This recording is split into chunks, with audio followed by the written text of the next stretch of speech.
ಗ್ರಾಮದಲ್ಲಿ ಮೂಲಭೂತ ಸೌಕರ್ಯಗಳನ್ನೋದೇ ಇಲ್ಲ. ಅದು ಎಕ್ಸ್ಪೆಷಲಿ ದಲಿತರು ವಾಸ ಮಾಡ್ತಕ್ಕಂತಹ ಮನೆಗಳು ಇಲ್ಲ, ಮೋರಿಲ್ಲ. ಅವ್ರೇನ್ ಪಾತ್ರೆ ತೊಳಿತಾರ ಅದೆಲ್ಲ ನಮ್ಮ ಮನೆಗಳ ಮುಂದೆ. ಬೂನಹಳ್ಳಿ ಗ್ರಾಮದ ದಲಿತ ಕಾಲೋನಿಯಲ್ಲಿ ಮೂಲಭೂತ ಸೌಕರ್ಯಗಳ ಕೊರತೆ. ಸ್ಥಳಕ್ಕೆ ಭೀಮ್ ಸೇವಾ ಸಮಿತಿಯ ರಾಜ್ಯಾಧ್ಯಕ್ಷ ಶ್ರೀಕಾಂತ್ ರಾವಣ್ ಭೇಟಿ. ಸಮಸ್ಯೆಗಳ ಪರಿಹಾರಕ್ಕೆ ಆಗ್ರಹ.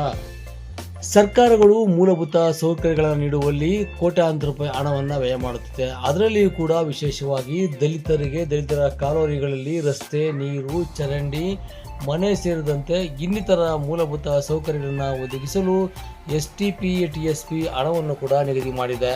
ಆದರೆ ಸ್ಥಳೀಯ ಗ್ರಾಮ ಪಂಚಾಯಿತಿ ಅಭಿವೃದ್ಧಿ ಅಧಿಕಾರಿ ಸೇರಿದಂತೆ ಚುನಾಯಿತ ಪ್ರತಿನಿಧಿಗಳು ಅಧಿಕಾರವನ್ನು ದುರುಪಯೋಗ ಮಾಡಿಕೊಂಡು ದಲಿತರ ಕಾಲೋನಿಯ ಅಭಿವೃದ್ಧಿ ಪ್ರಗತಿ ಶೂನ್ಯವಾಗಿದೆ. ಇಲ್ಲಿ ಸರಿಯಾದ ಚರಂಡಿ ವ್ಯವಸ್ಥೆ ಇಲ್ಲ, ರಸ್ತೆ ಇಲ್ಲ. ಅಂತೆಯೇ ಕುಸಿದು ಬಿದ್ದಿರುವ ಮನೆಗಳನ್ನು ನಿರ್ಮಾಣ ಮಾಡಲು ಪಂಚಾಯಿತಿಯಿಂದ ಕೇವಲ ಒಂದೊಂದು ಬಿಲ್ಲುಗಳನ್ನಷ್ಟೇ ನೀಡಿದ್ದು ಅವರಿಗೆ ಯಾವುದೇ ರೀತಿಯ ಬಿಲ್ಲುಗಳನ್ನು ನೀಡಿರುವುದಿಲ್ಲ.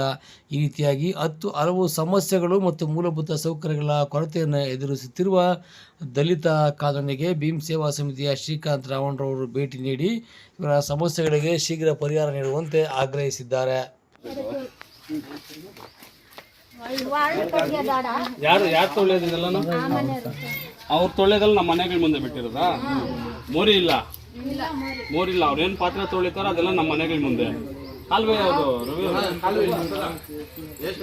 ಕಾಲುವೆನದು ಮತ್ತೆ ಬಿಡ್ಬೋದಲ್ಲ ಮೋರಿ ಬೇಡಿ. ಎಲ್ಲಿ ಅವರು PWO ಎಷ್ಟೆಲ್ಲಿ ಕಂಪ್ಲೇಂಟ್ ಮಾಡೋದು ಹೇಳಿದ ಮಾತು ನಮ್ಮ ಯಾವ್ದು ಯಾವ ಪಂಚಾಯತ್ ಬರೋದು?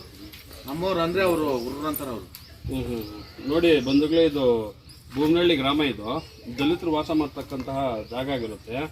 ಏನಿಲ್ಲಿ ಅಕ್ಕಪಕ್ಕದವ್ರ ಮನೆಗಳೆಲ್ಲ ಪಾತ್ರೆ ತೊಳೆಯೋ ನೀರೆಲ್ಲ ಏನು ಮಾಡ್ತಾರೆ ಅಂದರೆ ಈ ಕೊಚ್ಚೆ ಎಲ್ಲನೂ ನಾವು ವಾಸ ಮಾಡ್ತಕ್ಕಂಥ ಮನೆಗಳ ಮುಂದೆ ಬರುತ್ತೆ. ಏನು ದೊಡ್ಡರಳಗೆರೆ ಗ್ರಾಮ ಪಂಚಾಯಿತಿ ವ್ಯಾಪ್ತಿಗೆ ಬರುವಂಥ ವಿಡಿಯೋ ಗಮನಕ್ಕೆ ಎಷ್ಟೇ ಕೊಟ್ಟರು ಗ್ರಾಮದಲ್ಲಿ ಮೂಲಭೂತ ಸೌಕರ್ಯಗಳನ್ನ ತಲೆಗೆ ಹಾಕ್ಕೊಂಡಿರ. ಈ ರೀತಿ ಏನಾದರೂ ಮನೆಗಳಲ್ಲಿ ವಾಸ ಮಾಡುವಂಥ ಜನಗಳಿಗೆ ಏನಾದರೂ ಕಾಯಿಲೆಗಳು ಬಂದು ಕಾಲರ ಬಂದು ಏನಾದರೂ ಹೆಚ್ಚು ಕಮ್ಮಿ ಆದರೆ ಅದಕ್ಕೆ ಇವರು PDO ಕಾರಣಕರ್ತರಾಗ್ತಾರ.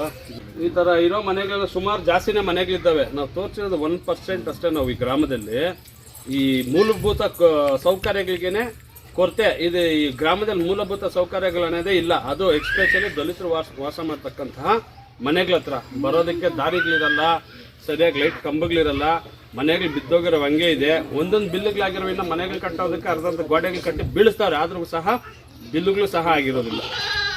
ಇದು ರಾಜಕಾಲ ಬರ್ತದೆ ಅಲ್ಲವರೆಗೂ ನೋಡಿ, ಇದು ಮೋರಿ ನೀರು, ಇದು ಪಾತ್ರೆ ತೊಳೆಯೋ ನೀರು, ಇದೆಲ್ಲ ಮಾಡಿ ಈ ಥರ ಮೋರಿ ಮಾಡ್ಬೋದು. ಮೋರಿ ಮಾಡಿದ್ರೆ ಕರೆಕ್ಟ್ ರಾಜಕಾಲುವೆ ಇದು ಮಾಡೋಣ ಬನ್ನಿ. ಸರಿ, ಬಿಲ್ಲ ಒಂದೇ ಬಿಲ್ ಎಷ್ಟಾಯ್ತು? 30,000 ಬರೀ ಬಿಲ್ ಆಗಿರೋದಷ್ಟೇ. ಏನು ಹೇಳಿದ್ರಮ್ಮ? ಎಂಟ್ರಿ ಮಟ್ಟಕ್ಕೆ ಕಟ್ಬೇಕು. ಅವ್ರೇನು ಇನ್ನೂ ಸ್ವಲ್ಪ ಇದು ಮಾಡಿದ್ರಲ್ಲ. ಎಷ್ಟು ವರ್ಷ ಆಯ್ತಮ್ಮ 30,000 ಬಿಲ್ಲು?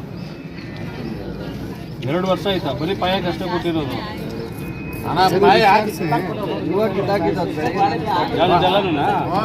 ಗೋಡೆ ಕಟ್ಟಿದ್ರ?